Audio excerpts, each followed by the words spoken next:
All right, the left's attempt to shut down and just demonize conservatives in this country is ramping up again. This time, they're attacking African-American conservative commentator Candace Owens for taking on Black Lives Matter protesters during an event at UCLA. Take a look.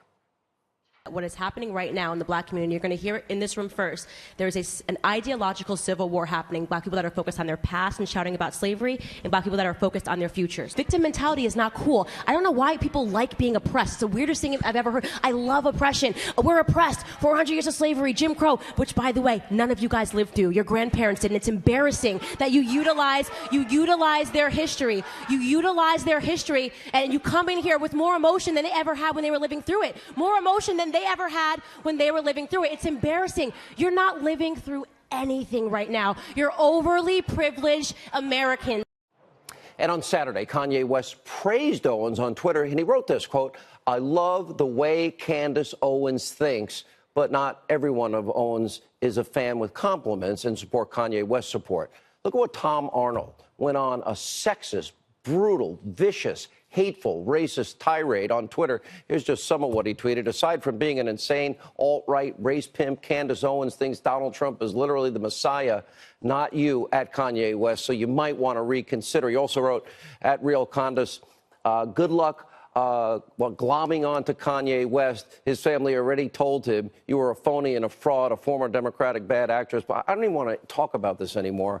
Candace now joins us here. You are a total star. I watched that tape. I am so impressed and so happy for you that you have this gift. But I am so sad for you also that you have to take on those vicious attacks like that. Thank you so much, first of all, for the compliment. It means a lot coming from you. And let me tell you, do not be sad for me. This is exactly what I wanted. This is exactly what I intended to happen, because I knew exactly what I was going up against. When you go up against the left, this is what they do. They try to essentially say that you are not allowed to think differently. I say it all the time. Blacks are ideological slaves and pawns to the Democratic Party. Try and invest in real estate. If you don't put your money under a mattress, believe me, I know what you mean. It's not the same, though. How I watched Kanye West, I was so happy that he did that, because that's what I always thought. Everybody should embrace this freedom. Why do so many have a problem with this? It's not a problem with it. You have to think about what the left has done successfully. They've hijacked our education. They've hijacked our families via LBJ and the Great Society Act, taking away black fathers so that black youth would start to look at hip-hop culture and NBA and NFL athletes for the right direction. This is why they're constantly utilizing Hollywood, and there's developed this underground system of conservative thinkers in Hollywood for fear of losing their jobs. Kanye West is just the first person that's brave enough to come out swinging against them and saying that he has a right to think according to how he would like to. I really thought, honestly, it was so refreshing that he did that, and I was happy for you. You know, a very dear friend of mine, Deneen Borelli, she's been a guest on this program often. She wrote a best-selling book, Blacklash. The first thing she writes in the book is Google my name. And because she happens to be a black American who is conservative, the things that come up are the most vicious. Why? Why do you think that is? Well, I think that the reason is because politics is downstream from culture. And if they lose the culture war, they lose absolutely everything they have. They cannot afford to have black people thinking differently. If we move the black vote even 5%, the Democratic Party is absolutely finished. So it's essentially a house of cards that they've been building. When you get black icons like Kanye West, you get... Oh, I'm sorry. Go ahead. Finish your thought. No, finish your thought. Or you get black stars to speak out against them, they're in serious trouble.